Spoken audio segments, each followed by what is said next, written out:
Salut à tous, j'espère que vous allez bien. Aujourd'hui, nouvelle vidéo. Alors aujourd'hui, c'est une vidéo parce que hier, je suis allé faire un tour à la pêche.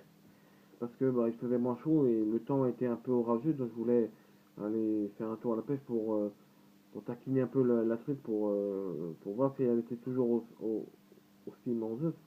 Et j'ai eu des attaques. Alors j'ai pêché cette fois-ci au leurre, avec ce leurre-là, un leurre qu'on m'avait conseillé en début de saison. On m'avait dit oui, essaye-le, il marche très bien. Et donc je l'ai essayé, hein. C'est pas la première fois que je pêche avec, hein, ça fait déjà plusieurs fois. Et hier, j'étais dans une fosse où en fait il y a la rivière principale au milieu, puis il y a une autre rivière qui arrive. Et en fait, à cet endroit-là, ça forme un trou qui est assez profond, où l'eau est assez oxygénée. Et donc, comme j'étais au leurre, je dis, bon, j'avais pas trop plombé le leurre pour pas qu'il descende vraiment au fond, parce que même s'il y a un trou à cet endroit-là, on est quand même au mois de septembre, il n'y a pas énormément d'eau, et puis comme il n'a pas plu depuis longtemps, voilà. Donc j'ai mis un, un grammage de tête plombée assez faible, parce qu'il n'y a pas beaucoup de courant, donc, et je le travaillais avec le sillon de la canne. Et cette technique-là, ça marche très bien, vous pouvez l'essayer d'ailleurs. Et effectivement, j'ai eu une attaque. Et alors, je sais pas si c'était une truite pareille ou une arc-en-ciel, parce que je me suis fait surprendre, parce que je pensais pas avoir une attaque à ce moment-là. Et puis l'attaque a été brève, mais quand même assez violente. Et quand j'ai remonté mon leurre, voilà ce que j'ai trouvé. Alors, je sais pas si on va bien voir, voilà. Le leurre, il est complètement coupé en deux à cet endroit-là. Vous voyez, il est, voilà, donc je vais le mettre là, voilà.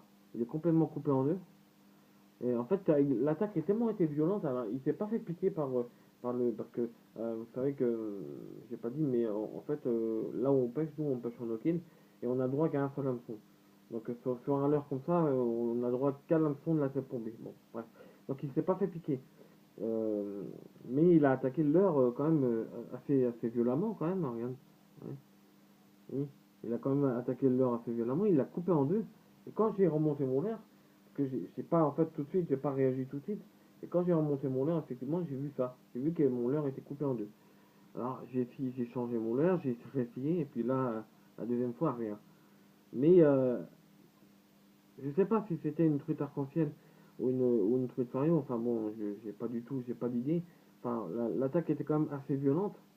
Et effectivement, je confirme que ce leurre, il marche très bien. Parce que, vous voyez, pour me l'avoir coupé comme ça, quand même, il faut y aller, hein, quand même, hein. Enfin, je sais pas combien de la taille du poisson, mais en fait, c'était quand même un poisson assez violent.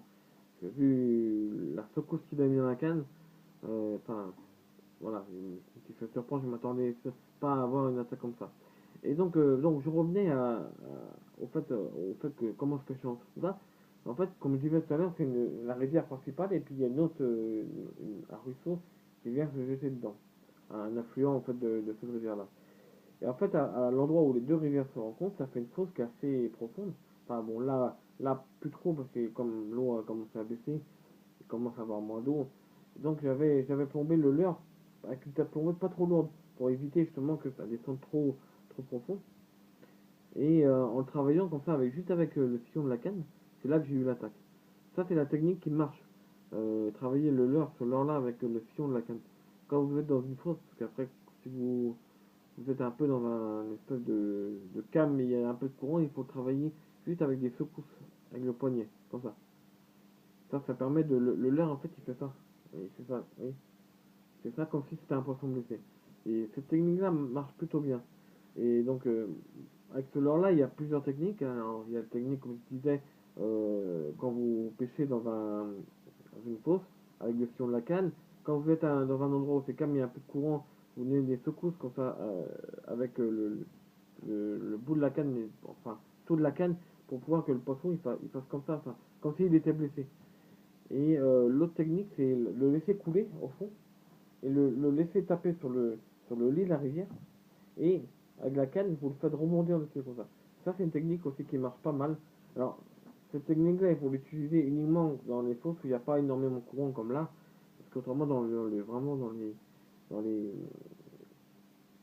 période où il y a énormément de courant, le leurre avec le courant, il va dévier. Donc, il n'y aura plus la même efficacité. Mais cette technique-là, vous pouvez l'utiliser aussi en étang. Si vous avez un étang où il y a des truites, essayez de pêcher avec cette technique-là aussi, ça marche plutôt bien. c'est assez efficace, le fait de le laisser couler au fond, en fait, du, au fond de, au fond de l'étang. Vous le laissez couler au fond et vous le faites taper sur le fond de de l'étang. Et ça, c'est une technique qui marche très bien parce que ça imite en fait un poisson qui serait blessé, par exemple. Et ça, c'est. Alors, ça marche aussi pour le brochet, les sons et les perches. C'est même avec un leurre comme ça, moi j'ai eu aussi la chance de pêcher en étant avec ce leurre-là ici au la truite. Et effectivement, j'ai pas eu de truite, mais par contre, j'ai eu énormément de perches qui venaient. Enfin, les perches, en même temps, ça marche surtout, mais avec la technique, en fait, où je le laissais couler au fond. Je vais faire rebondir sur le fond de l'étang. Ça marche plutôt bien. Après, il y a plein de techniques différentes pour les leurres, surtout pour le leurre souple comme ça. Et ça, c'est un leurre qui est vraiment efficace.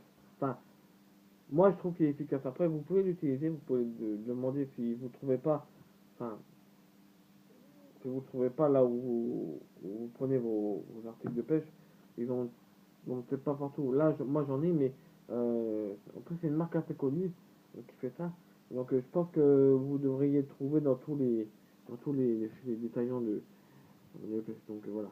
Mais ouais, c'est un leurre qui marche plutôt bien, qui est assez efficace.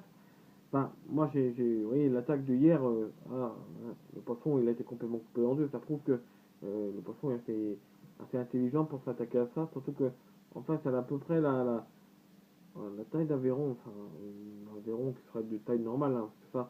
Une truite n'hésite pas à attaquer un comme ça. Quand une truite fait 40-50 cm, elle n'hésite pas. Donc, les gens qui m'avaient conseillé le leurre, en fait, avaient raison. Hein. Il est efficace, le leurre. Et voilà, c'est plutôt bien. Je suis assez content. Donc je pense que je vais garder de ces leurres-là de côté. Euh, donc comme ça, bah, je pourrais repêcher avec des leurres comme ça. Parce que bon, bah, comme je vois qu'ils sont efficaces, autant les utiliser. Bon, enfin, même si je pêche pas tout le temps au leurre, parce que moi, vous savez que je pêche plus à la mouche qu'au leurre. Enfin, voilà, c'est la technique, la mouche que j'utilise depuis très longtemps, parce que je suis habitué. J'ai appris tout petit à pêcher à la mouche. Enfin bon, voilà. Donc c'est pas le leurre, j'aime bien, mais je pêcherai pas tout le temps, toute la saison au leurre. Je fais de temps en temps. Ma technique favorite, c'est plutôt la mouche, voilà. Voilà. Donc je pense que c'est aussi beaucoup de pêcheurs au leurre connaissent ces techniques pour pêcher avec ce leurre-là. Bon, je pense, voilà. Bon, après, tout dépend des gens avec quel type de leurre ils pêchent. Hein. Enfin, bon, voilà. Donc sur ce, c'est la fin de cette vidéo. N'oubliez pas d'exploser la barre des likes, de partager ma vidéo et puis de liker. Et puis bah moi je vous dis à plus pour une prochaine vidéo. Peace.